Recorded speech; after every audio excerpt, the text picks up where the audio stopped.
تو सूखे हुए हाथ कैसे हाथ होते हैं? कमजोर हाथ, लाचार हाथ, बेबस हाथ।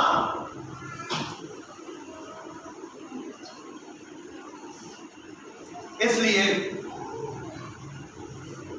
आप अपने हाथों को उठाकर दुआ कीजिए।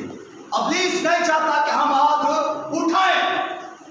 यहां बैठी हुई जिंदगियां बहुत सारी ऐसी हैं जिनको हम अक्सर ऑब्जर्व करते हैं कि वो हाथ नहीं उठाते, वो तालियां नहीं बजाते। इसका क्या मतलब है कि इब्लीस ने उनके हाथों को बंद किया हुआ है, बांधा हुआ है उनके हाथों को। उनके हाथ सूखे हुए हैं, उनके हाथ बेबरकते हैं। और इब्लीस यही चाहता है कि हम अपने हाथ ऊपर ना उठाएं।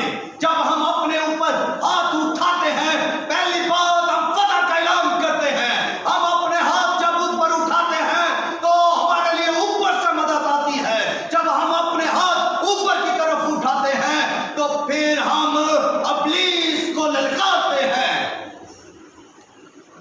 और हमारे हाथ बाबरकत हाथ होते हैं।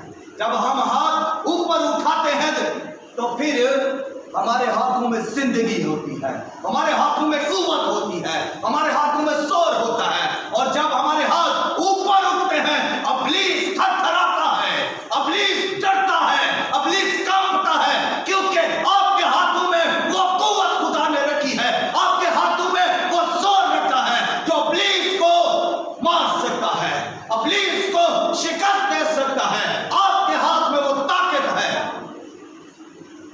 किसी और के हाथ में वो ताकत नहीं है। अपने हाथों को जांचें, पहचानें कि आपके हाथ कितने ताकतवर हैं। बदरूहों को देखें, जब किसी के अंदर बदरू होती है तो खातम जब उसकी तरफ ऐसे हाथ करते हैं तो वो चिल्लाती और चीखती हुई निकलती है, क्योंकि उनको आग लगती है। उनको पता है कि इन हाथों से होकर खुदा की कुदरत हमें मारेगी। उनको पता है कि इन हाथों के जरिया से होकर खुदा की आग आएगी और हम जलेंगे और भस्म होंगे। इसलिए अपने हाथों को इस्तेमाल करें, अपने हाथों को समझें, जाने इनकी वैल्यू क्या है। अपने हाथों को उठाकर दुआ कीजिएगा, अपने हाथों का इस्तेमाल करके इबादत कीजिएगा। जब आप अपने हाथों को उठाकर इबादत करेंगे, जब आप अपने हाथों को आसमान की तरफ उठाएंगे तो आसमानी कुव्वतें आपकी तरफ आएंगी, आसमानी बरकतें आपकी तरफ आएंगी।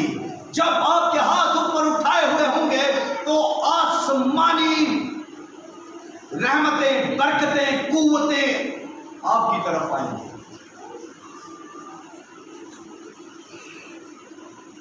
इसी तरह जब आप अपना हाथ ऊपर उठाते हैं तो आपके हाथ में नूह की कश्ती का दरवाजा बंद करने वाला हाथ,